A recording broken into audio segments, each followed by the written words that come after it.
Es un honor presentar hoy esta cuarta edición del curso de Historia, Cultura y Identidad de Aragón, organizado por la Fundación Gaspar Torrente y acogido en este emblemático edificio.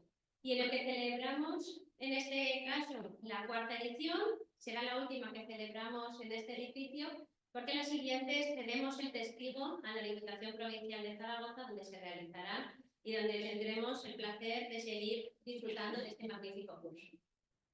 Hoy tenemos el privilegio de contar con la presencia de un destacado historiador y académico, don Domingo Buesa, quien nos hablará de Ramiro I, en este caso, primer rey de Aragón y la capitalidad del reino de Jaca.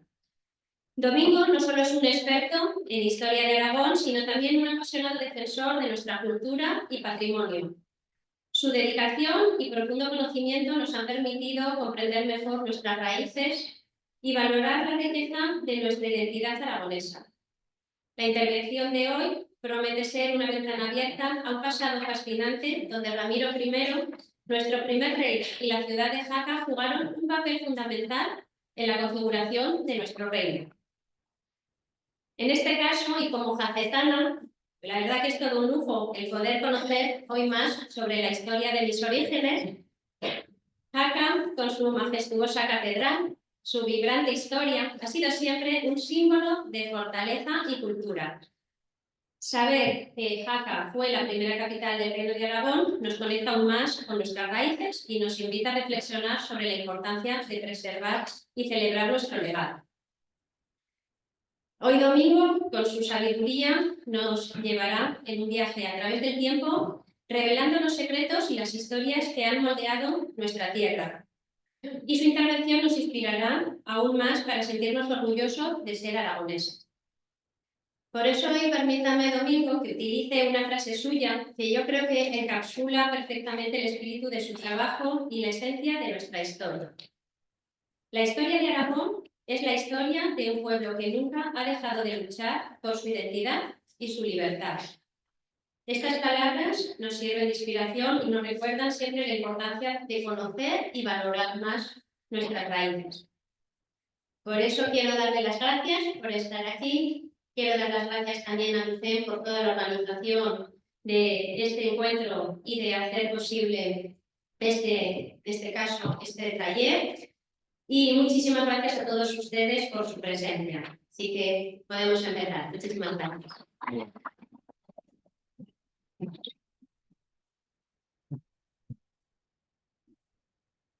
Bueno, pues buenas tardes, bienvenidos y bienvenidas todos a esta cuarta sesión de este segundo curso de Historia, Cultura e Identidad de Aragón.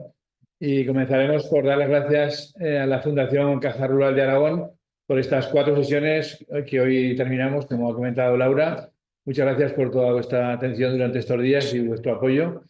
Y a la Diputación Provincial de Zaragoza, que como saben es quien patrocina este curso desde el área de archivos y bibliotecas.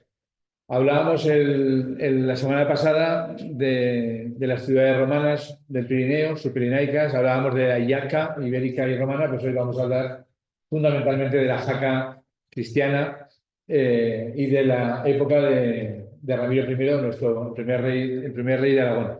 Y lo vamos a hacer de la mano de una personalidad en el mundo de la cultura aragonesa y un especialista en la materia, que muchos de ustedes ya tuvieron ocasión de seguir el año pasado, que intervino en la segunda sesión del curso. Nos habló entonces de los orígenes de la corona de Aragón.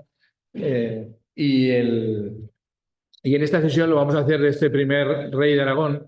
Bueno, rey no tenía muy claro él si lo era cuando empezó, ya nos lo contará Domingo, pero primer rey de Aragón y sobre todo esa capitalidad de Jaca que también conoce Domingo. Domingo no es nacido en Jaca, es nacido en Sabiñánigo y sin embargo es hijo adoptivo de Jaca, o sea que es un gran conocedor de la ciudad, sobre la que ha escrito varias de sus obras. Precisamente las ha dedicado al patrimonio, a esa que nos acompaña en pantalla, El secreto de la catedral de Jaca. Justamente es en esta época cuando se decide la creación de la ciudad y de la catedral de Jaca. La ciudad preexistía, lógicamente, conferirle esa categoría de centro del reino.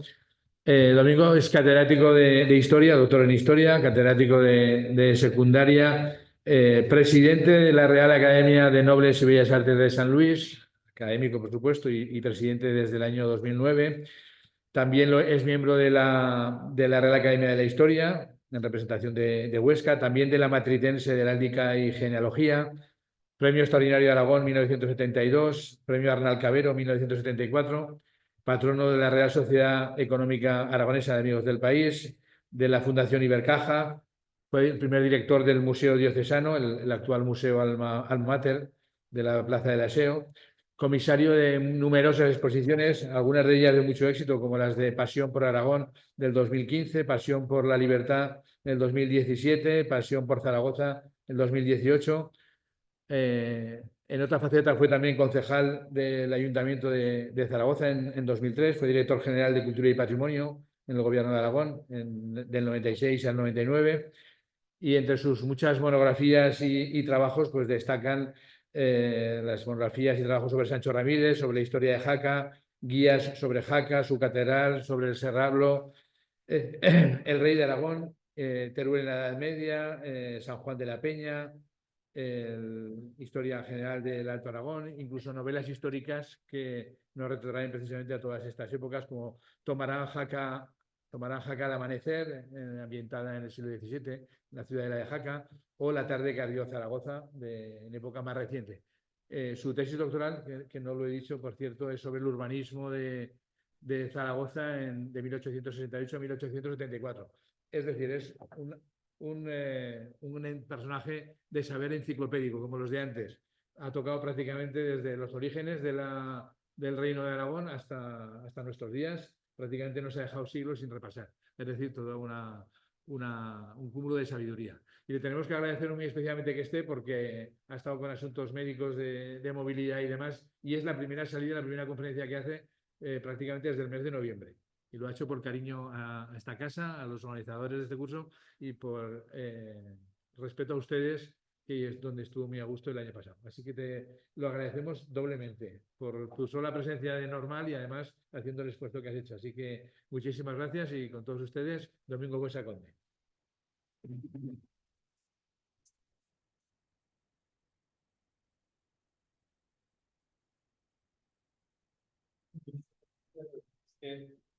Da gusto que te presente un amigo que además te lo hace muy bien.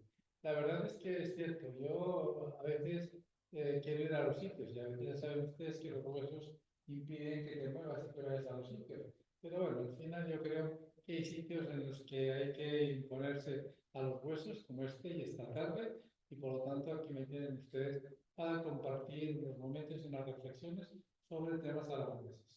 En un tiempo en el que yo creo que es muy importante, y esto no nos estamos dando cuenta, que hay que reconducir otra vez y reconducir a esta población, a nuestra gente, a la identidad aragonesa. Hay que volverles la cara para que entiendan lo que es Aragón. Y hay que de alguna manera volver a recuperar ese sentido aragonés de universalidad que ha regido los siglos.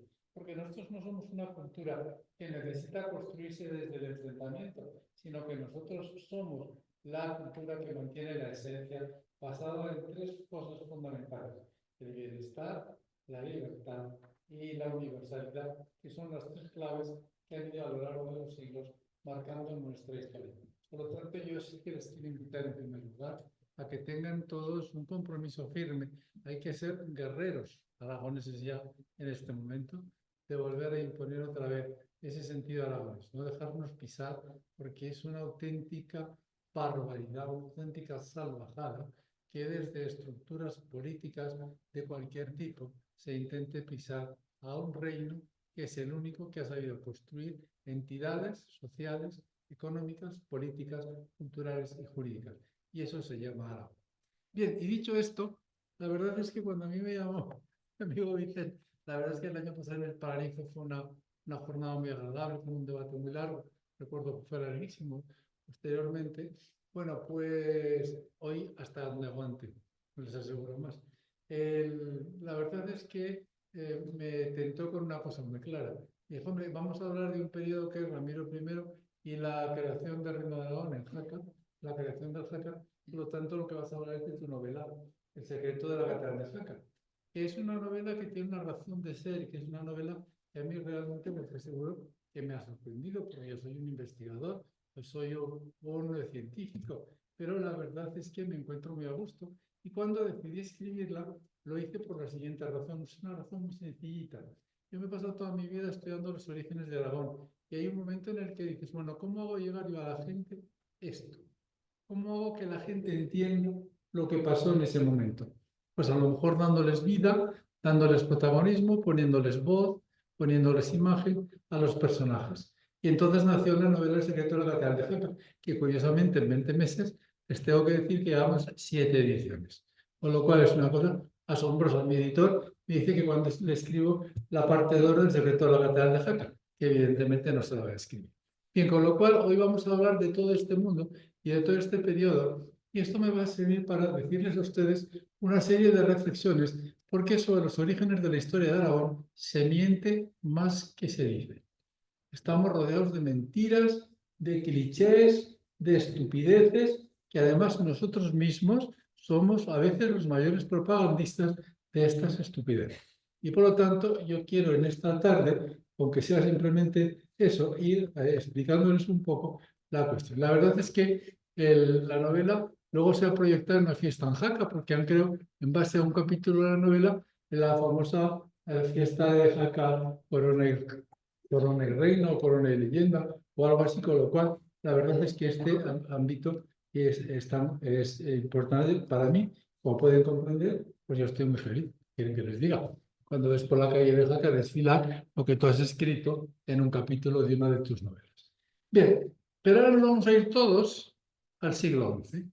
Pero todos ustedes y yo vamos a viajar al siglo XI y en ese siglo XI nos vamos a dar cuenta que hay una entidad que se llama Aragón, otra entidad que se llama Pamplona, otra los condados catalanes, que luego está la marca superior de Al-Ándalus, que es Zaragoza, y que luego tenemos el Reino de Castilla, el Reino de Galicia y el Reino de León. ¿Por qué quiero que nos vayamos a este mundo? Porque vamos a hablar de un personaje fundamental que se llama Sancho el Mayor, rey de Pamplona. Este señor Sancho el Mayor de Pamplona, que nació en el año 992, lo que él empieza a gobernar en el año 1004, después del milenio, del terror milenario. Ya saben ustedes que la mitad de los que vivían entonces no se enteraron de que había un terror milenario. Muchos de ellos se enteraron posteriormente cuando un monje del Cister de Cluny, se dedicó a explicar esta cuestión.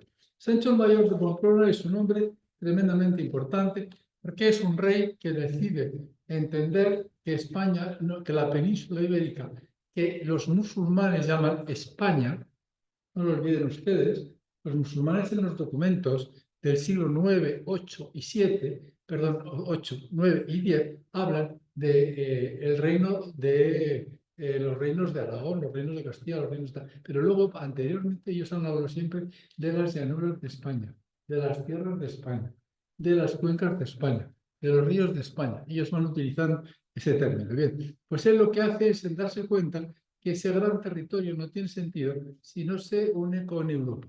Y por lo tanto hace lo que podríamos llamar un punto de aparte, que es el marcar el final secular de la separación de España, de la península ibérica, con Europa. Y además este hombre se da cuenta que no solamente tiene que inclinarse a Europa y abrirse a Europa, sino que tiene que hacer otra serie de medidas tremendamente importantes, como son, primero, que sus súbditos le tengan miedo o autoridad. Porque saben ustedes que el miedo es uno de los componentes de la autoridad en este momento. Segundo, que sea un rey rico, porque si el rey no tiene dinero, no puede convocar ejércitos, no puede pagar ejércitos y en consecuencia es muy difícil avanzar militarmente. Y en tercer lugar, que el rey tenga suficiente autoridad moral para que en un momento determinado, cuando se vaya a morir, diga, mi heredero es este. Con lo cual se abre la época del linaje. Son tres características fundamentales que necesita el que podríamos llamar Sancho el Mayor, que ustedes lo tienen ahora en pantalla. Bien, y este hombre es un hombre, no obstante, muy complicado, porque es un hombre que tiene su firma. A las firmas, la de Sancho el Mayor, como pueden ustedes apreciar. Es una firma en donde él no deja nada de decir. Dice Sanctus Rex y va marcando, las cruces van marcando todo aquello que caracteriza. Es una firma muy curiosa, tremendamente curiosa, que los alforistas estudiaron cuando se hizo toda la gran exposición en Pamplona a finales de los años 90, que es una firma que nos marca claramente un hombre de autoridad. Es un hombre absolutamente seguro de sí mismo, que es consciente de que es el rey. Fíjense ustedes cómo marca en medio de toda la palabra rex, para que quede bien claro y que todo el mundo no tenga duda de que estamos hablando del rey. Bien, este monarca se da cuenta también que necesita, para gobernar el reino, un reino muy amplio, gobernar un reino significa controlar a la población, y que él no puede estar a controlar a la población. ¿Quién le va a controlar a la población? Los monjes. Los monjes, a cambio de dinero, a cambio de prebendas, a cambio de donaciones, controlan lo que el rey les ordena. Se van creando a lo largo de la estructura del norte pirenaico una serie de monasterios importantes. San Juan de la Peña. En el año 1025 reforma San Juan de la Peña, después de que viene de Francia, del descubrimiento de la cabeza de San Juan, de la tercera cabeza de San Juan, que saben ustedes que San Juan en listura debía ser inmenso, porque tiene 5 cabezas conocidas como relicarios. Bien, se descubre en el sur de Francia, los duques de Aquitania, a los que luego hablaremos, bueno, terminaremos con ellos. Va a la gran ceremonia y entonces vuelve y funda la refundación del monasterio de San Juan de la Peña. Pero aparte de esto, va a crear va a potenciar otro monasterio importante que se llama Obarra. Y en Obarra va a potenciar, Obarra es el monasterio, para que ustedes me entiendan, de Sobrano. Van a potenciar fundamentalmente otro hecho clave, y es el asombro.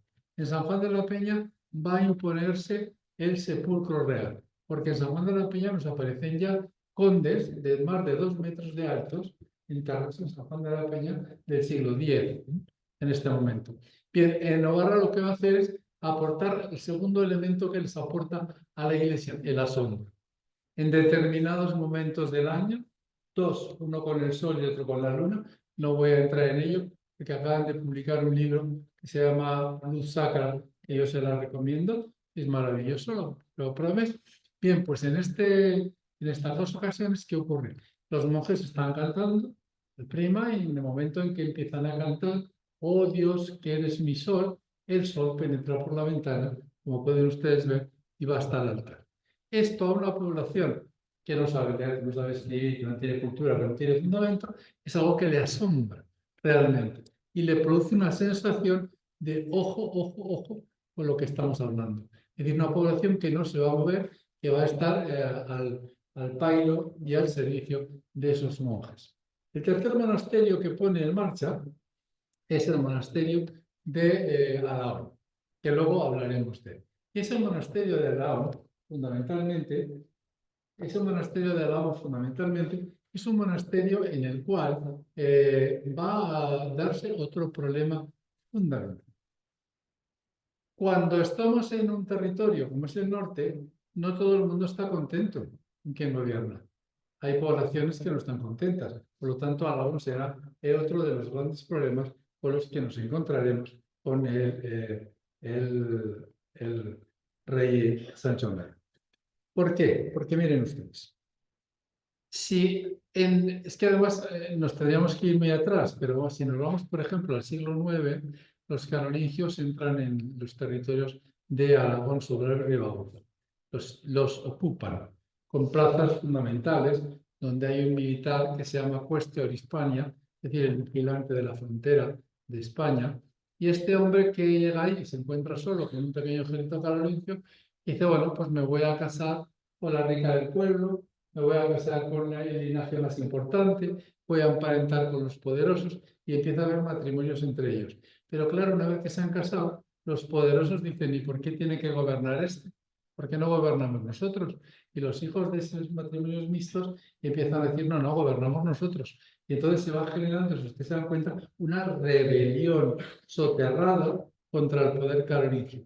Y esa rebelión soterrada sobre el poder carolingio potencia el nacionalismo, que está presente ya en el siglo X con todo detalle en el reino en que estamos. Y uno de ellos, uno de estos territorios porque si se han dado cuenta, antes les he puesto el mapa de Sancho el Mayor. Sancho el Mayor gobernaba el condado de Castilla, gobernaba el reino de Pamplona, gobernaba lo que es el reino de Aragón y lo que es Sobrarbe, que unía Sobrarbe y Bilbao. Vean ustedes que es un territorio muy amplio. Es decir, y en este territorio, bueno, pues hay un reino importante, que es un territorio importante, que es Aragón. Voy a ir, porque si no, no llegaremos al final.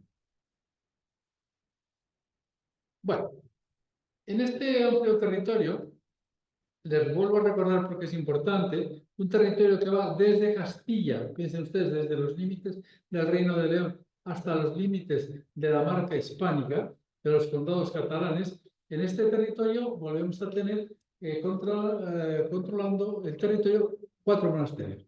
San Juan de la Peña, recuerden ustedes, Aragón. San Victorial, que es el monasterio de Sobrarbe. Alaón, que es el monasterio de Ribagorza. Bien, estos 3 monasterios son de alguna manera las claves para entender el control de ese territorio por esos monjes. Y además de todo esto hay un territorio, un monasterio, que es San Adrián de Sársabe, que es el monasterio de Sársabe. Es un monasterio muy complicado, que yo no me atrevería a hablar mucho de él, pero sí que les puedo decir que tiene una piscina iniciática que está relacionada con una fuente antigua de cultos antiguos, absolutamente prerromanos, y que, bueno, y de hecho en la Edad Media funciona como una gran piscina.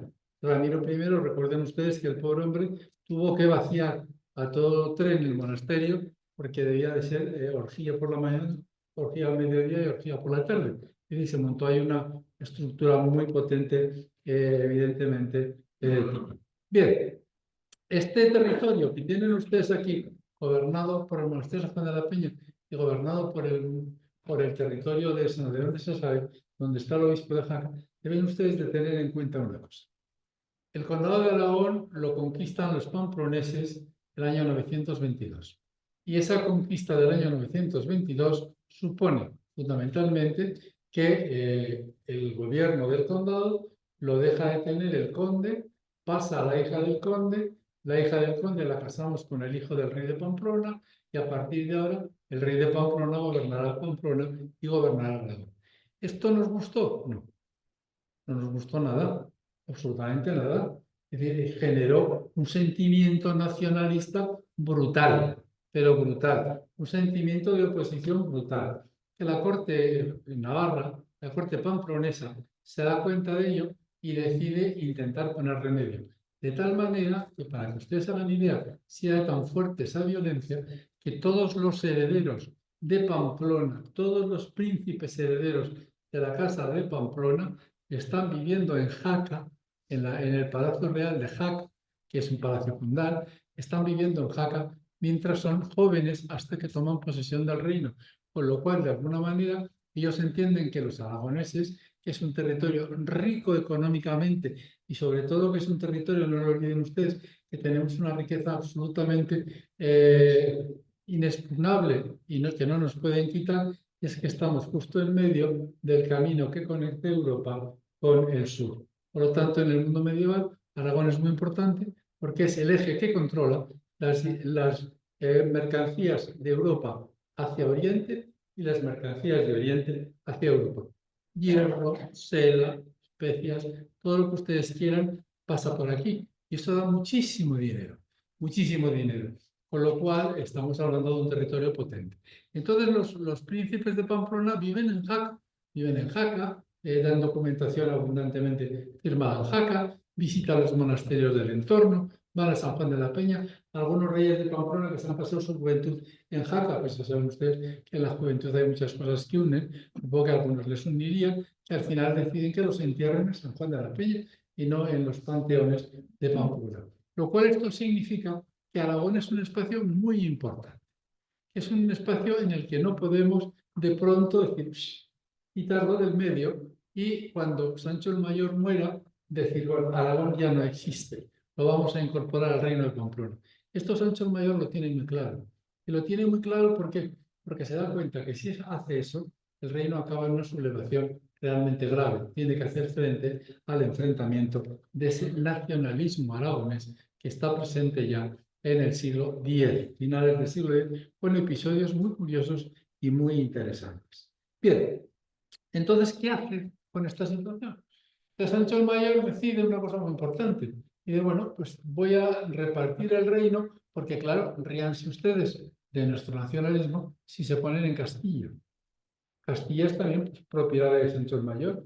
Entonces, claro, dice, bueno, pues si Castilla se me va a sublevar, se me va a sublevar Aragón, Sobrado y Ribagorza no pinta nada, porque no nos vamos a engañar. Nada de nada, luego hablaremos de ello. Pero estos dos estados sí que son muy poderosos. Si empezamos aquí, acabaremos todos en una guerra. Navarra, no, Pamplona, Navarra, como quieran, no puede hacer frente a la guerra y por lo tanto esto irá de mal en peor. Con lo cual hay que buscar una solución. ¿Cuál es la solución? Partir. A un hijo le daré Pamplona, al mayor. A otro hijo le daré Castilla, a otro hijo le daré Sobrarbe y Ribagorza, y a otro le daré Navarra. Con lo cual, todos los hijos quedan colocados, todos los hijos tienen un territorio que gobernar, y todos los hijos acceden a un estado nuevo, a un estado que Sancho el Mayor crea porque lo puede crear, porque el derecho de Pamplona le da potestad jurídica para crear ese estado. Bien. ¿Y quién es el que se encomienda y se encamina para gobernar Aragón? Ramiro. A Ramiro ustedes les habrán contado siempre que es bastardo. Mentira, pero una absoluta mentira. No es bastardo, ni muchísimo menos. Voy a intentar demostrárselo un poquito. Hace 3 años o 4 di una conferencia en la Academia de la Historia, en la de un ciclo que se organizó sobre Aragón, en la que expliqué con toda claridad que Ramiro I no es bastardo. Ramiro I es un príncipe pamplonés. Un príncipe pamplonés, para que no me acuerdo de pasarles los temas de dieta. Ramiro I es un príncipe nacido en Pamplona que en un momento determinado, bueno, gobierna Aragón. Se le dice, tú te vas a convertir en el rey de Aragón. También hablaré del rey de Aragón a continuación. Entonces este hombre dice, bueno, ¿quién es Ramiro I? En el siglo XII la historia silense, que no hay que creérsela, porque la historia silense se escribe justo en el momento del sancocho de Alfonso el Batallador con su queridísima esposa castellana, saben ustedes, que se llevaban a maltraer. Hoy te encierro aquí en un castillo, mañana me escapo, pasado te vuelvo a coger, es decir, una situación absolutamente traumática. Y la historia silense dice, donó a Ramiro, al que engendró de una concubina, una partecilla de su reino, Aragón, por el fin de que no apareciera ante sus hermanos como heredero del reino, ya que por parte de madre era irregular. Claro, ustedes dirán, bueno, ¿y qué tiene que ver? ¿Por qué tiene que aparecer como heredero del reino? Porque es el primogénito. Ramiro es el monarca, es el príncipe primogénito. Pero no solamente queda aquí, la crónica de los reyes de Navarra, posteriormente, esta es como mucho más suave. Piensen ustedes que, claro, aquí ya estamos en la época de toda la casa de Trastámara en Aragón, son todos primos, ahora gobierno Navarra, ahora gobierno Navarra, ahora Juan II rey de Navarra, ahora Juan II rey de Aragón. Entonces aquí hay que ser un poco más calmado. Dice don Remiro, fijo bastardo del rey, el cual hubo de una noble mujer del castro de Ibar, el cual era noble varón pro y muy valiente en armas. Se darán cuenta que siempre Ramiro aparece como el bastardo bueno, el bastardo valiente, es decir, es como una especie de tebeo, ¿no? Él va de alguna manera planteando la estructura. Y los navarros han planteado siempre que según el fuero general de Navarra, este nacimiento es legítimo, que Ramiro es una persona ilegítima. Pero yo les voy a poner el texto del fuero general de Navarra. Claro, el fuero general de Navarra la consideró mujer legítima, compañía del varón casado soltero y de la esposa legal. Es decir, que uno que está casado con una persona puede tener un hijo fuera de ese matrimonio y ese hijo puede ser absolutamente legal y reconocido como está el caso. Y que estamos ante una unión legítima en la que la mujer solo recibe el nombre de Barragana cuando no era de tanta nobleza como el marido. En este caso no es el caso. Y además aquí la cuestión es muy sencilla de entender. Bien, en un momento determinado Sancho el Mayor va entrando en edad y la reina Jimena dice, bueno, aquí va a haber un problema, porque aquí tenemos que buscar un heredero para el reino. hay que buscar un heredero. En consecuencia, como este no tiene pinta de casarse, porque andaba muy en la guerra y muy empleado en la guerra, lo lía con una señora que se llama Sancha de Aybar, que no es una cualquiera, es la hija de los que controlan la frontera de Pamplona con Castilla. Y no son de segunda, la nobleza no es de primerísima, son los que controlan la frontera con Castilla. Y entonces Sancho el Mayor, pues bueno, la toma a Sancho de Aybar y de eso nace un hijo que llaman Ramiro. Ramiro, que es Ramiro I, nuestro primer rey. Pero Sancho el Mayor no está casado, está soltero todavía, no lo olviden. El fuero de Navarra ya nos ha hecho muy claramente. Y segundo, esto es una decisión que se utiliza en toda Europa porque esto ya lo recogen los concilios visigóticos de Toledo, recogen que en momentos de problemas de linaje se busquen mujeres fuera del matrimonio, de la legalidad, para asegurar el linaje. Porque lo más importante es el linaje, no con quién lo hagas, sino el linaje. Tampoco se crean que esto es nuevo. Sancho Ramírez, el hijo de Ramiro I, también tendrá otro ilegítimo, por decirlo de alguna manera.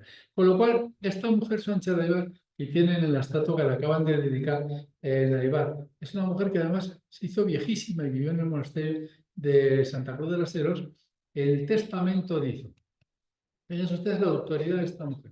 En el nombre de Cristo y de la indivisible Trinidad, esta es la carta de donación que mandé a hacer yo, Sancha, madre del rey Ramiro, a ti, mi nieta, doña Sancha. Es decir, que deja muy claro, primero, que ella es la madre del rey Ramiro, que el otro es el rey Ramiro y que Sancha, la condesa doña Sancha, es la nieta de toda esta dinastía. Bien, en realidad, esta ilegitimidad de pronto tuvieron necesidad de buscarle una historia y dijeron, bueno, es que esta ilegitimidad existe, pero se salva porque Ramiro es un chico muy bueno, es muy bonecico, es un santo varón y de pronto intenta salvar a su madre de una historia muy complicada. Es muy sencillo que ustedes lo entiendan. A ver, en un momento determinado, Sancho el Mayor se va a la guerra, deja un caballo al cual tiene una gran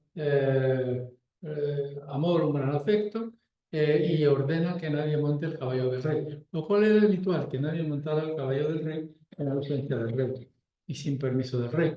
Entonces uno de los hijos se monta al caballo y cabalga con él. Y entonces automáticamente condenan a la madre, le culpan a la madre, a la mujer de Sancho el Mayor, de que ha dejado que cabalgar el caballo del rey. Y los hijos, todos los hijos, los legítimos, están todos calladicos y tranquilicos, los tres legítimos, calladicos y tranquilicos. Y la someten a una prueba de Dios. Y en ese momento, esto es toda una leyenda, y en ese momento sale de entre la familia Ramiro y dice, no, esto es mentira y yo me ofrezco a probar, a hacer la prueba de Dios. Con lo cual, en la reina se descubre todo, evidentemente, y la reina decide que es el hijo más valioso de todos, aunque no es suyo, porque es de Sancha de Aybar, y que lo que va a hacer es prohijarlo. Y entonces, el prohijamiento en la Edad Media es muy sencillo. Las mujeres dan faldas muy grandes, yo me levanto la falda grande, Ramiro se mete dentro, echo la falda al suelo, vuelvo a levantar la falda y sale Ramiro andando, con lo cual oficialmente y generalmente tienen ustedes ya convertido en hijo legítimo a Ramiro I. Porque claro, era el problema. ¿Qué problema se produce cuando Aragón está siendo gobernado por un hombre que fundamentalmente no es el heredero? Segunda cuestión. Con eso se salva un poco la situación. Segunda cuestión.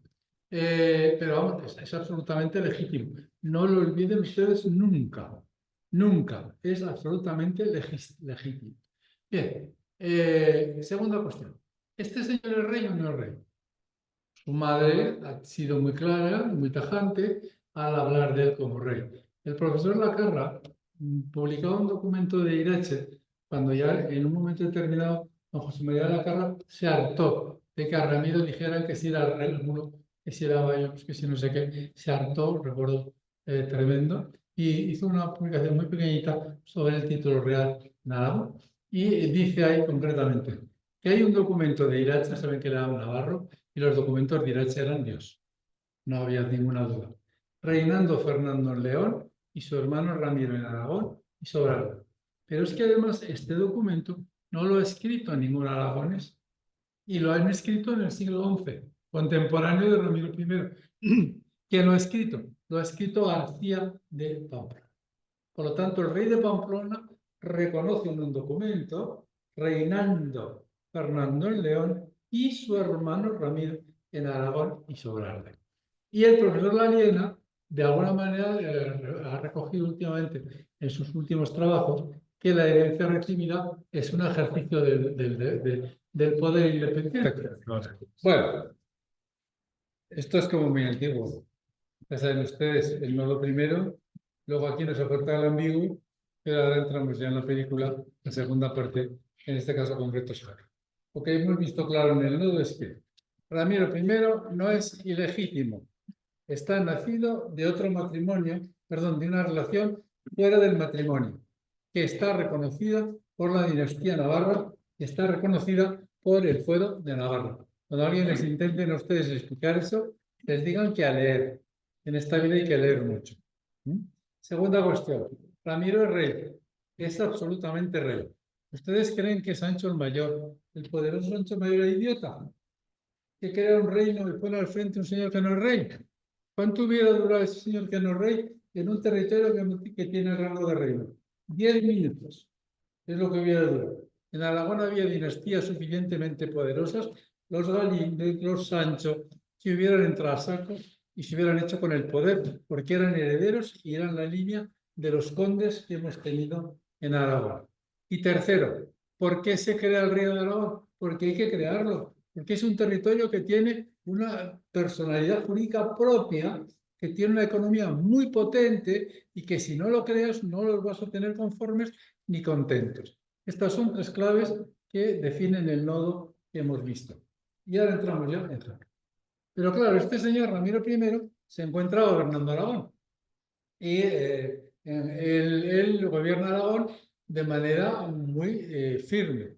El pobre hombre al principio lo pasó mal, pero claro, eso lo pasa mal cualquiera que de pronto te hace encargo y le dice, venga, que va a gobernar usted este territorio. De pronto, a la mañana, de la noche a la mañana. Se pasa mal, evidentemente. Luego, los hermanos son todo menos hermanos, porque aquí no solamente luchan los musulmanes y los cristianos, luchan más los cristianos entre sí que con los musulmanes.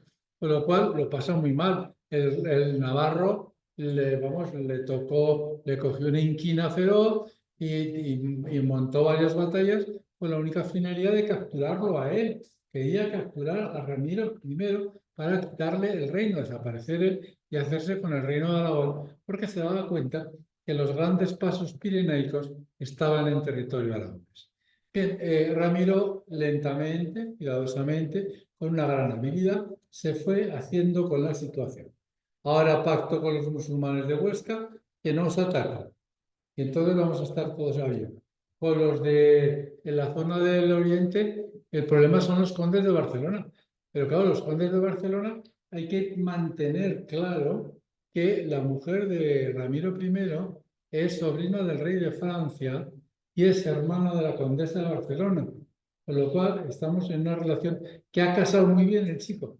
El chico ha sabido casarse muy bien. Y además es muy bonito el documento de Arras, porque yo creo que es la única mención así tierna en los documentos de esta época que habla de que era una mujer de gran belleza. Se llamaba Gisberga, luego le cambiamos el nombre porque era muy germánico y acabó siendo Ermesenda. Bien, Ermesenda de Aragón, la primera reina, la mujer de Ramiro I, es una mujer que tiene una gran relación con Francia y con los estados orientales de tal manera que es fácil pactar paces. Y entonces Ramiro I dice, bueno, pues a mi hijo Sancho lo voy a casar con el que tengo justo en la frontera, que es el más peligroso, que es el de Urgel, el conde de Urgel, Sancho de Urgel. Pues bueno, si los caso ya, pa. Y además, como tengo una hija, la caso con el conde de Urgel, con lo cual resulta que casamos de pronto a una princesa aragonesa, hija de Ramiro I, con el conde de Urgel y a y al propio heredero lo casamos con una Isabel de Urgel, con una princesa, una condesa de Urgel. De tal manera que los de Urgel están contentos porque han alcanzado un estatus jurídico importante, eso les da poder dentro del contexto europeo, de tal manera que el propio conde de Urgel va a dirigir la cruzada de Barbastro, y si no, ¿para qué va a dirigir la cruzada de Barbastro? Un conde de Urgel, estando el rey de Aragón, pero el rey de Aragón le va a dejar porque hay una relación no cercana, cercanísima. Bien, entonces Ramiro I, una vez que se da cuenta de todo esto, ya tiene a todo el mundo más o menos tranquilo, entonces dice, bueno, ¿y yo dónde vivo? Yo vivo en una villa, que es una villa real que se llama Jaca, es una vieja ciudad fundada por los íberos y que en donde hay un palacio real. Y este Palacio Real de Jaca, bueno, pues es el que los condes han ido reformando, los condes de Aragón, los reyes de Navarra han vivido en él durante toda su juventud, y esa ciudad es la ciudad que tienen ustedes en pantalla en este momento reconstruida con un dibujo del recordado Agustín San Miguel. Bien, Jaca para Ramiro I supone el centro. Supone algo muy importante que hoy no tenemos conciencia, que es el centro, la centralidad de las cosas. Todo pasa y sale de Jaca, todo pasa por Jaca, porque Jaca de alguna manera es el espacio donde el monarca está. Él va a estar en otros castillos, va a vivir en otros castillos, pero evidentemente en Jaca pasa los inviernos normalmente, de tal manera que su hijo, el heredero, Sancho Ramírez, nacerá en Jaca. El año 1043, nace en Jaca, es hijo de Jaca.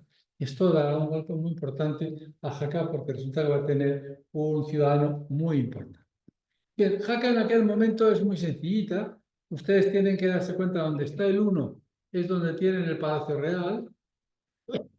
Es para que ustedes aclaren las venitas, donde están las venitas de Jaca, las benedictinas de Jaca. El número 2 es la catedral, el ámbito de la catedral. Entonces ustedes tienen que tener claro que en este momento hay una zona que está en torno al castillo, donde vive el rey Ramiro I y donde vive la corte aragonesa, y luego aquí hay una catedral que se está empezando a levantar y que es una estructura fundamentalmente novedosa y rompedora. Bien, y luego se van organizando espacios muy concretos. Si ustedes se ponen en el 1, y como si fuera un juego de una revista de pasatiempo, dicen, ¿cómo voy al 2? Pues entonces empiezan a recorrer una calle recta que va hacia su izquierda, supongo, sí, que es la calle, que es la Zapatería. ¿Por qué hay una calle con zapatos en Jaca? Porque está el Camino de Santiago. ¿Y qué se gasta en el Camino de Santiago? Zapatos. ¿Cuál es un negocio redondo? La zapatería. Una vez que hemos llegado aquí, hemos acabado la zapatería, entramos en la calle Ferrenal. ¿Qué calle importante? Claro que sí. Entramos en una calle fundamentalmente donde se hacen aperos, armas, donde se va trabajando los otros aspectos fundamentales del metal. Y de ahí se llega a la catedral. Se dan cuenta ustedes, hay un camino inicial. Pero de pronto dice Ramiro I, bueno, no. Pero es que aquí el problema es que cuando salimos los ejércitos, el ejército tiene que salir de impacto, ¡pum!, de pronto. Tiene que tener todo limpio el trayecto, porque usted no pueden mover un ejército y ponerle cortapisas que vaya recorriendo callejica. No, el ejército tiene que tener una línea directa. Esto lo habían dicho los romanos fundamentalmente, cuando marcaron las ciudades. Entonces, ¿qué hace? La calle Mayor de Jaca.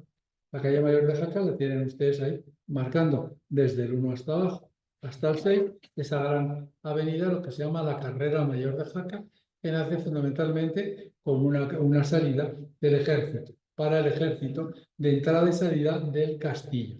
Y luego alrededor pues hay casas sueltas, quedan casas romanas, quedan casas de época visigótica, donde viven gentes más o menos pobres que van acostumbrándose a vivir en un espacio real.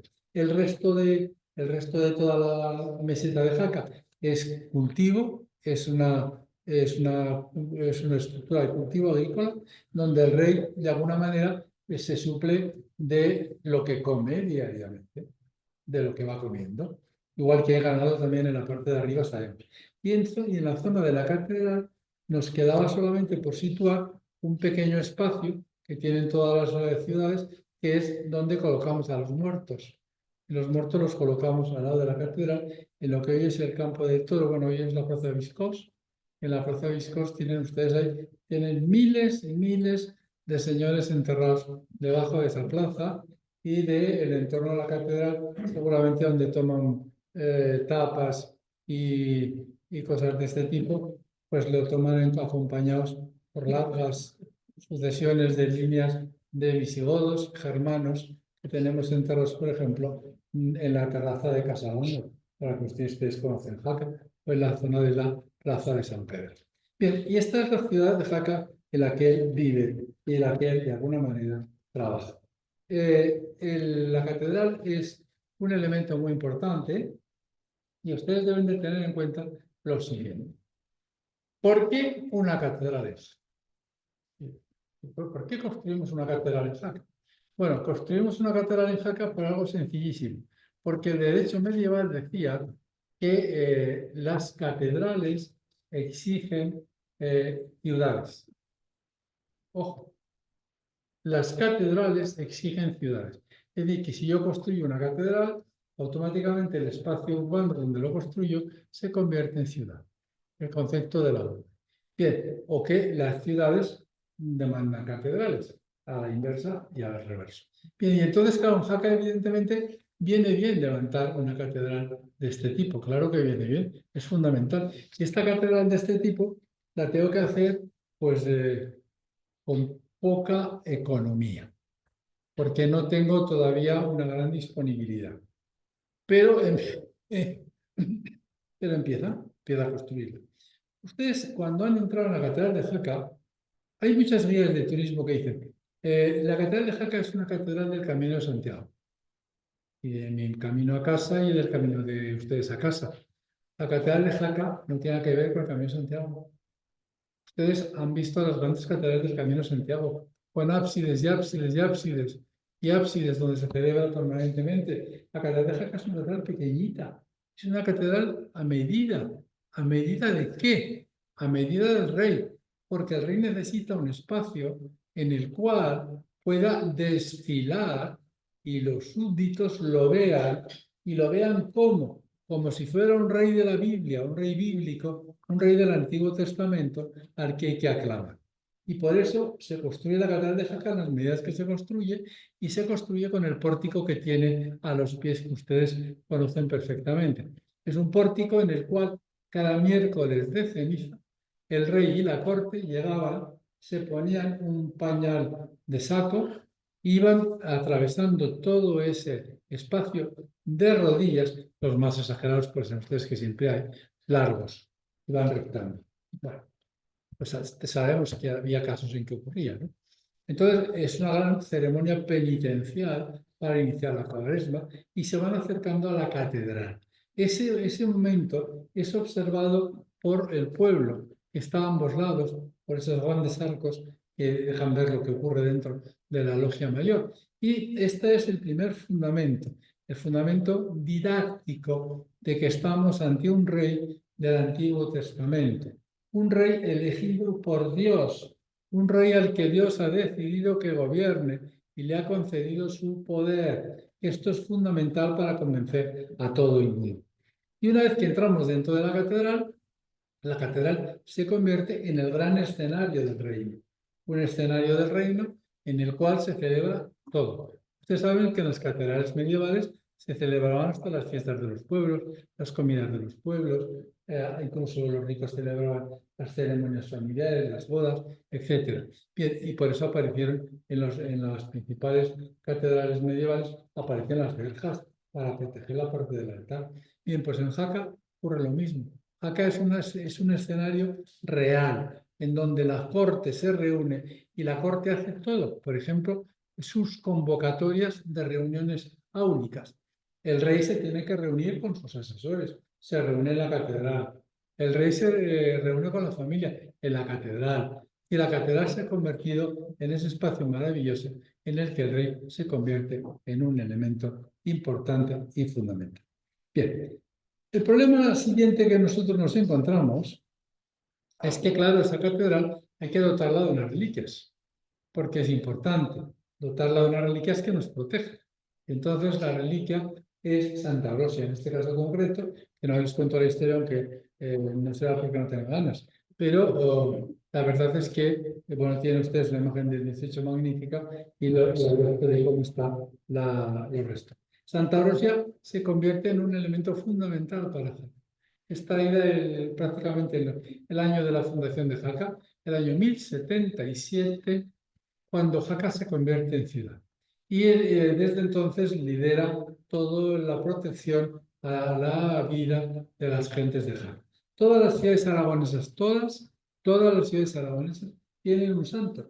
Cuando se fundan sobre un santo. En Zaragoza traen el brazo del obispo, recuerden ustedes, y como les parece poca cosa el brazo del santo para Zaragoza, acaban trayendo la cabeza.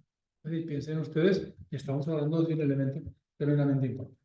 Bien, evidentemente la catedral, la catedral, yo no quiero calentarles esencialmente la cabeza. La catedral se construye como elemento referencial de la corte. Y ahora la pregunta es, ¿la construye Ramiro I? Esa sería la pregunta siguiente, última, la que yo quería terminar. Bien, hasta ahora todo el mundo ha dicho que no, ¿cómo va a construir a Ramiro I? Por favor, qué barbaridad, Ramiro I. Todos los grandes historiadores franceses del románico francés han dicho que se construye con Ramiro I. El año 1063-1064 se empieza a levantar la catedral. Pero en un momento determinado, un profesor de Zaragoza, un gran profesor, don Antonio Vieto Arteta, decide que los documentos que dicen que se construye en 1063 son falsos y que la catedral se construye en 1076. Y esto le viene a la cabeza, por decirlo de alguna manera, como decía él, los que le conocían ya se acordarán de él, pues me vino a la cabeza entonces.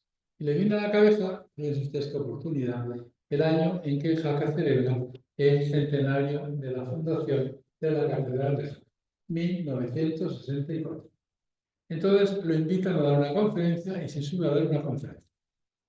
Y la conferencia, les recomiendo con los importantes prebostes de la ciudad cacetana, le dicen, bueno, pues estaré tranquilos porque yo voy a decir que en el año 1064 la catedral no se construye. Esto es mentira, la catedral es mucho más vieja. Y ustedes dirán, ¿qué importancia tiene el 1064, 1077? Mucha. Si yo construyo la catedral de Jaca en el año 1064, es la primera catedral románica de España.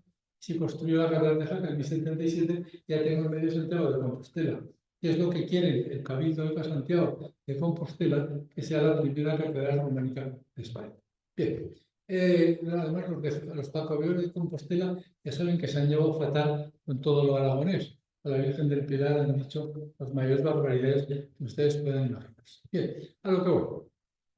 Claro, imagínense ustedes a los prebendas, a los jefes de Jaca, a los regidores y sobre todo a un hombre que entonces está iniciando su andadura política, que se llama Armando Abadía, que estaba al frente del SIPA, Sindicato de Iniciativa.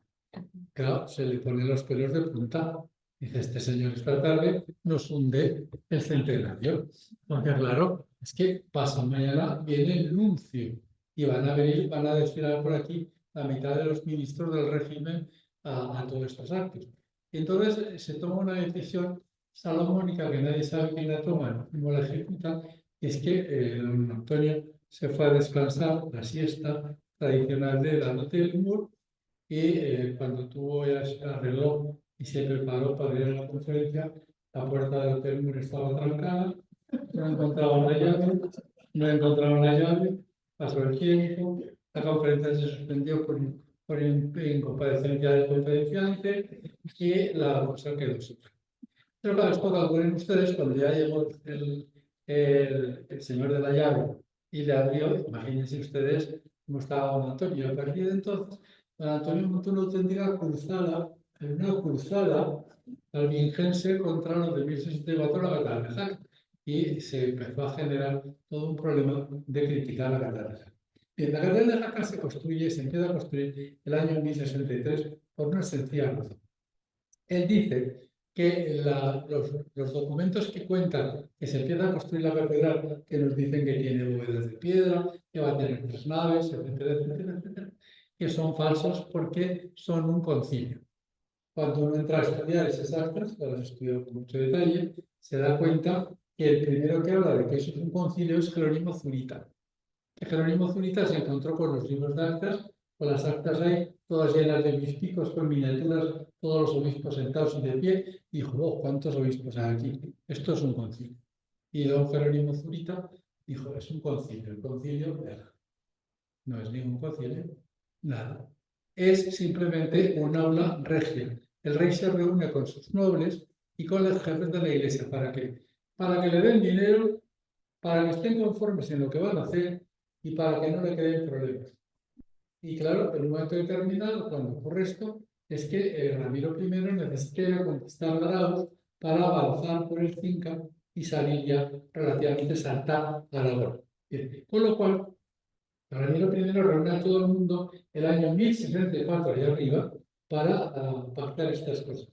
Y además, para pactar la salida al Cinca, para pactar la creación de un obispado de Jaca, ojo, es muy importante, y tercero, para acabar de construir la catedral. Pero no es ningún concilio, no es ninguna reunión eclesiástica, sino es una reunión fundamentalmente política. Bien, los historiadores navarros han tenido una especial tendencia a ponerse del lado de don Antonio Vieto y nos han ido negando durante muchas décadas que la catedral de Jaca se construye por una estructura primero que llamaríamos lombarda, los canteros lombardos, que es el primer románico lombardo. Bien, pero ya saben ustedes que la verdad al final se impone y en un momento determinado llega un arquitecto, un salvaje, con titulación nacional, un arquitecto que decidió que sobraba la sacristía y que eso daba una imagen pobre y atrabiliaria de la catedral y sin encomendarse a nadie arrancó con la sacristía y se la llevó por dentro. Bueno, lo que pareció una gran tragedia, los curas, imagínense, se quedaron sin sacristía, una cosa tremenda, lo que pareció una gran tragedia es que al tirar todo aquello y sacar los escombros, aparecieron toda la parte de abajo de la catedral, toda con sillares lombardos, absolutamente toda, con lo cual era la demostración evidente de que la catedral de Jaca se había construido e iniciado en la década de 1060, cuando Ramiro I tenía a su servicio unos maestros lombardos que le habían mandado desde Cataluña y que estaban trabajando en ese momento en la estructura fundamental del rey. Bien, y yo creo que casi lo vamos a dejar aquí, si les parece, para que puedan ir preguntando, si quieren preguntar alguna cosa y no les sea tóxico mucho.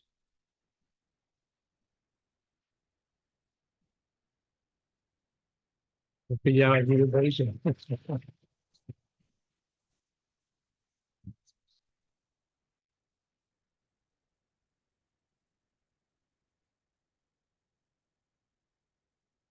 Muy bien, pues vamos muy bien de tiempo. Pueden hacer preguntas ya, tanto ustedes aquí en la sala como nuestros seguidores online, que los controla Carlos. ¿Alguna pregunta para empezar?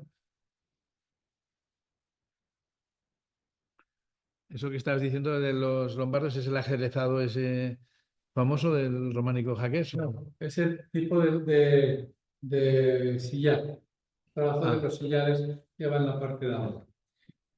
Una cosa sí que interesa, la pregunta me la hago yo mismo. También, porque esto sí que es muy importante, esto les voy a contar algo. Es decir, ¿qué pasa en Jaca con, incluso con el libro El secreto de la catedral de Jaca, que no se lo voy a desvelar, evidentemente porque me mata el editor, sino qué pasa realmente en Jaca con la presencia de una gente muy importante que les voy a poner en pantalla y quiero señalarles. Porque a veces, cuando estudiamos la historia, nos da la impresión de que todos son como cuartos pequeños, que cuando sales de un cuarto se acaba todo y entras a otro cuarto nuevo. No, está todo junto. Y a mí me preocupó mucho, y en el libro le doy salida a esta historia, la presencia de los cátaros. Bien, los cátaros es un movimiento que ustedes saben que era tremendo.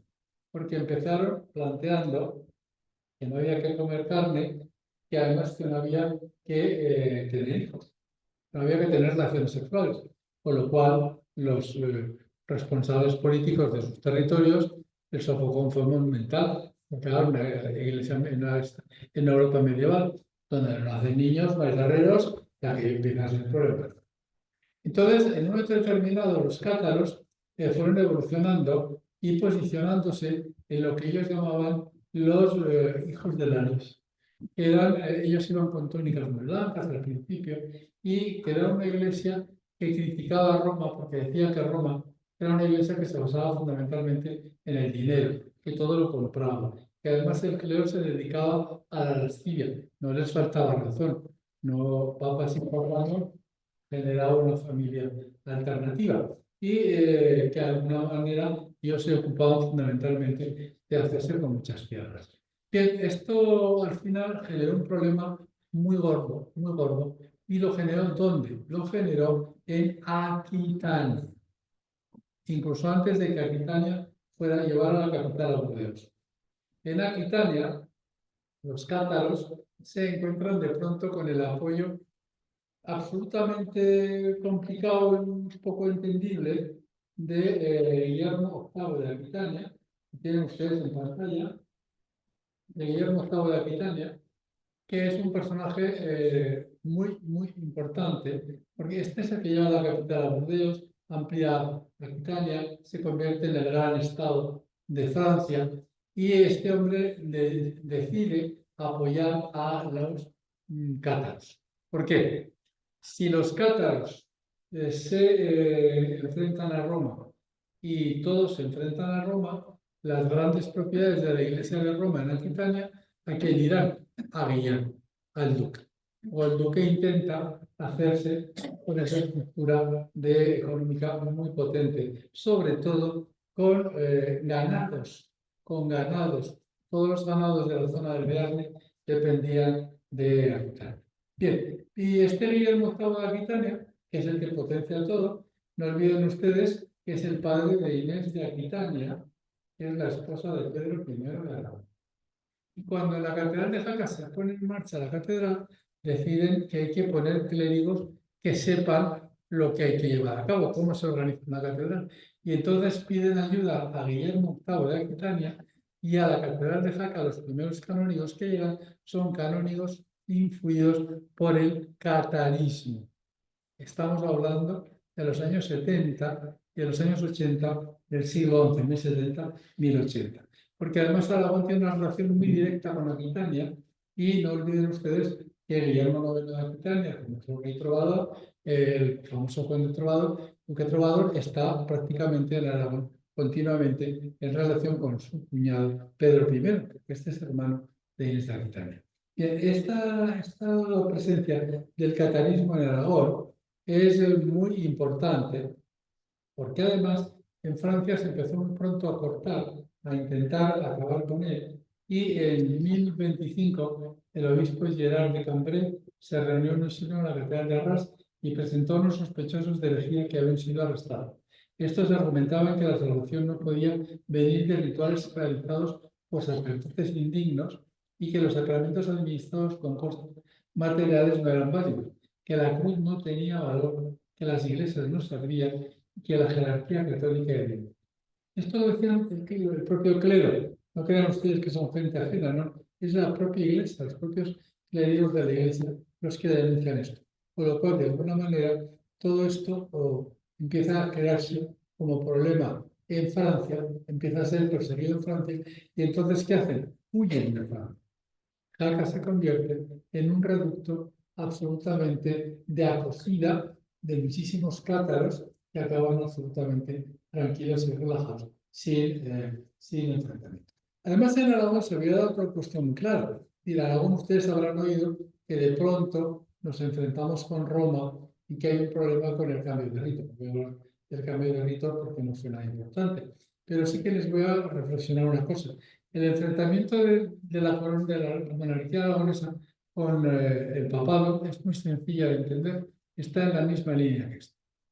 Si yo conquisto un territorio y pago el ejército.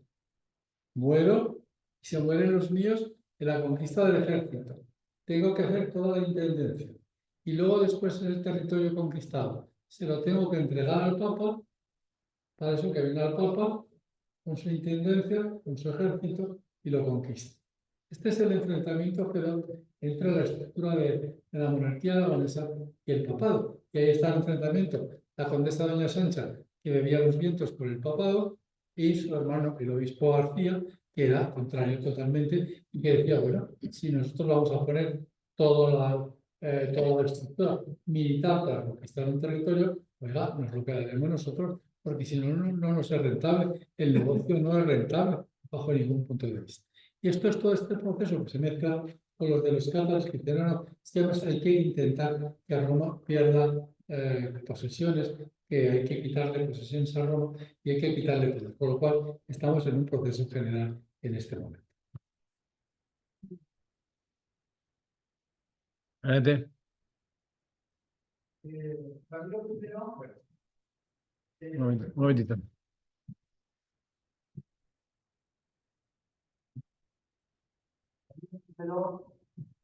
Incorpora al condado de Aragón, recibe independencia del padre Sancho, Sorrape y Ribagorza, que formaban parte de un único territorio heredado por el hermano de Ramiro I Gonzalo. Ahí se ha escrito sobre cómo se produce esa transmisión de un hermano por otro.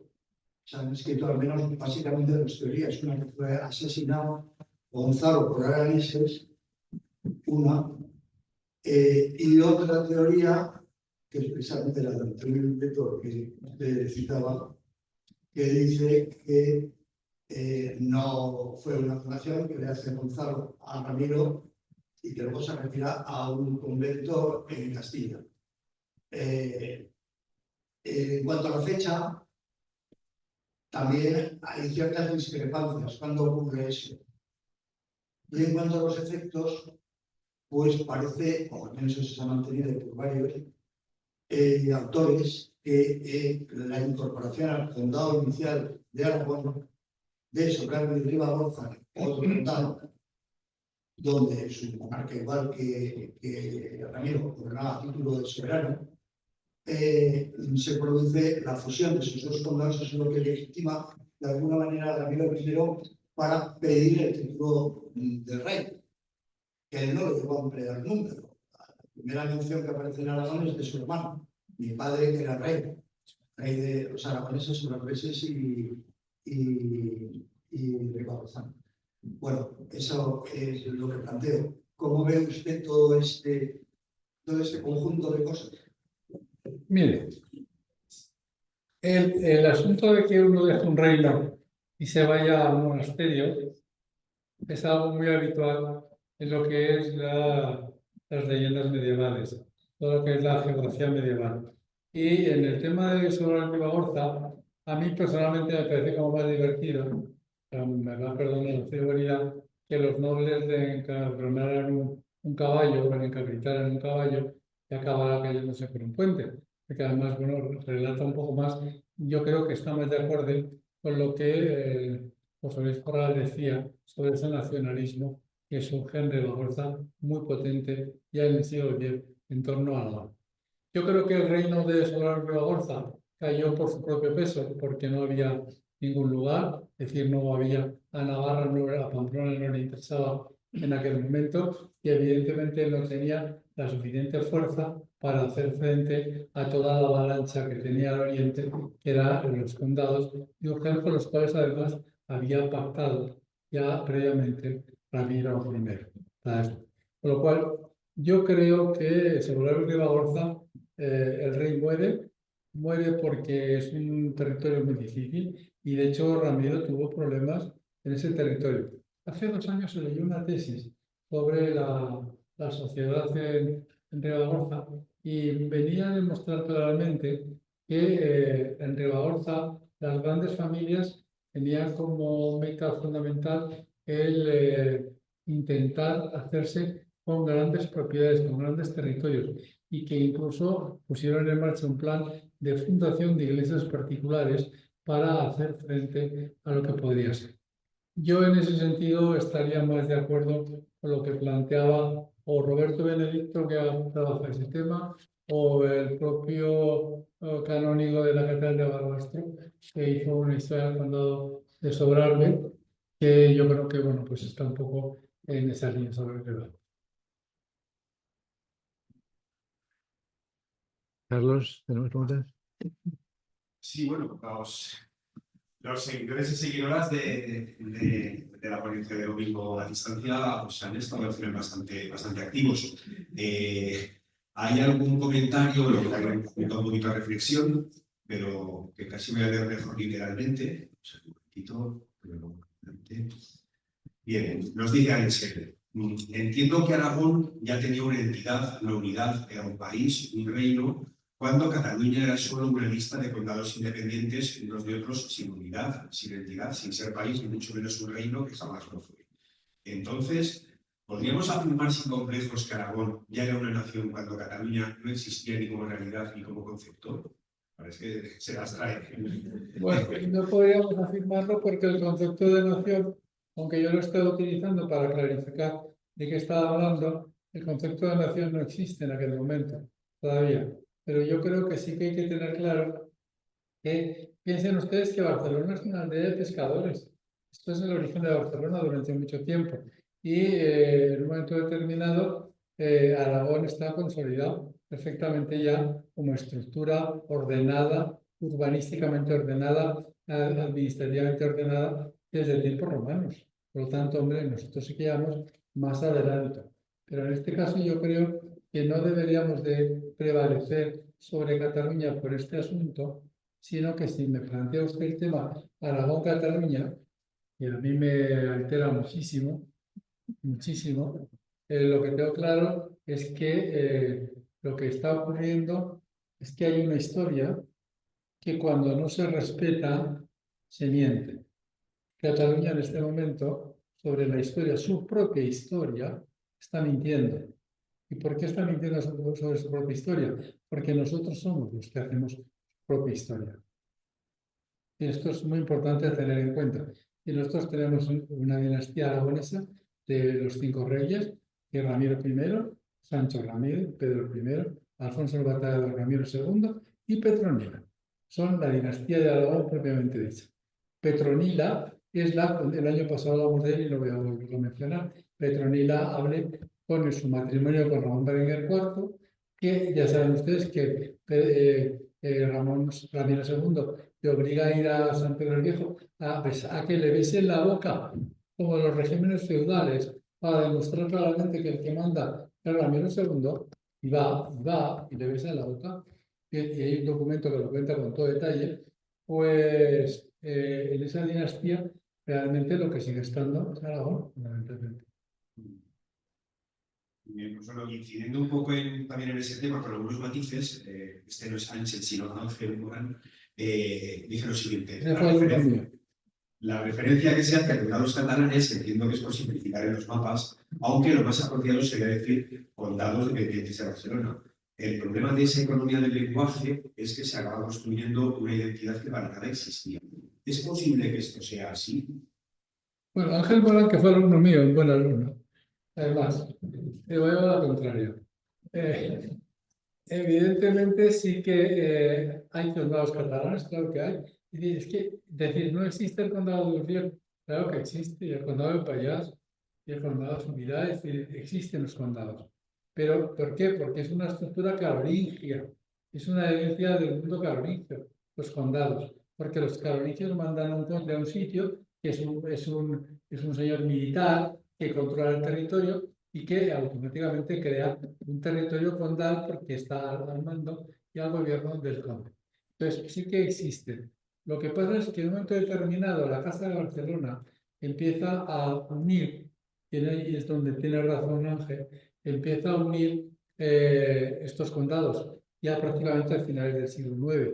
Y en el siglo X los condados tienen un nivel de dependencia de Barcelona. Pero expliqué el año pasado, pero recordar que la dependencia de esos condados del condado de Barcelona no era una dependencia territorial, sino política. Bien, pues, a ver, hay algún tema más concreto. Bueno, uno realmente casi obedecería más a la ponencia del jueves pasado con el Feliz Magallón, porque comenta, aunque es el tema de la conferencia Jaca, ya existía el recuerdo jacal, no creo romano. Sobre esa cuestión de Jaca se crea, la primera documentación que tenemos de Jaca, el primer elemento material es del siglo II, es una moneda. Pero Jaca está en el siglo VIII ya, estoy hablando del siglo VIII antes de Cristo, Jaca está ya en marcha. Y está en marcha en torno a una tribu que se llaman los jacetanos, que es una tribu ibérica, que tenemos dudas si viene del sur de Francia o si sube del norte del Valle de Ebro. Pero el caso es que está asentada allí, que es una tribu que fundamentalmente los hombres se dedican a la guerra y las mujeres son las que se oponen y aportan todo el cultivo. Que todo ese amplio territorio que se llama Jacetania, que depende de los jacetanos, depende de una ciudad que está situada en la meseta de Jaca y que es una fortaleza, un oppidum militar. Una fortaleza como imagínenselo, con piedras grandes, piedras megalíticas. Estamos en aquella época y no olviden, por ejemplo, que si ustedes llegan a Jaca en este momento y van por el entorno de la iglesia de las benedictinas, se darán cuenta que al pasar la calle Mayor irse hacia una zona donde ahora hay un restaurante, debajo de la terraza del restaurante tienen ustedes las murallas íberas primitivas de Jaca, que nos queda un trozo bastante notable y que está todavía. Bien, este territorio, esta fortaleza oppidum de Jaca, que emite moneda que controla todo el territorio, en un momento determinado es conquistada por los romanos, con un engaño manifiesto. Y entonces entran a finales del siglo VII. Y cuando entran los romanos, convierten a Jaca en una ciudad romana. Y Roma va a mantener Jaca como una ciudad estipendiaria, es decir, que paga un censo al imperio, lo va a mantener hasta finales del siglo IV, III, IV, cuando empieza a ser abandonada Jaca, porque está en un camino muy peligroso, porque los bárbaros empiezan a entrar en España, pasan por los caminos del Aragón y empiezan a crearse problemas, hay gente que muere y la gente abandona Jaca y se va a vivir a los bosques de alrededor, a toda la zona de alrededor, y ese es el final de la Jacantia. Muy bien. Por aquí, mira, de nuevo Ángel nos pregunta, quería conocer la importancia y el papel que jugaron los judíos en el asentamiento del poder del primer rey de Aragón. Bastante. Uno de los primeros documentos que tenemos de la época de este Ramiro I es de un judío que vive en Jaca y que se dedica al comercio de caballos, porque tenemos detectado que los judíos en esta época, en el reinado de Ramiro I, se trabajan fundamentalmente con los caballos. Claro, imagínense ustedes que esto es un negocio muy fructífero, porque el ejército cristiano necesita comprar caballos y se los compra a los judíos. Y tenemos a los judíos trabajando en Jaca mano a mano y viviendo en el propio espacio real, en la propia fortaleza del rey. Hay judíos que viven en Jaca en aquel momento y tienen una gran importancia. Y de hecho, la judería de Jaca está pegada a las murallas del antiguo palacio del rey de Jaca y se dedican a los caballos.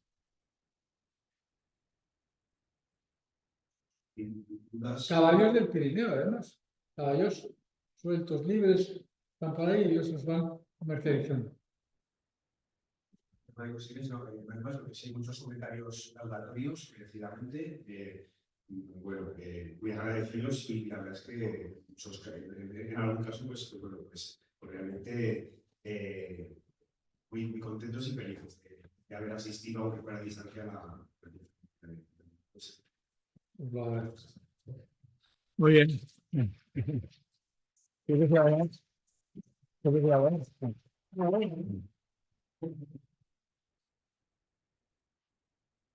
Muy bien, pues solo recordarles que la próxima semana tenemos fiesta, que será el día 2 de abril, la próxima sesión, miércoles, en lugar de jueves, a partir de ahora, excepto una sesión, y será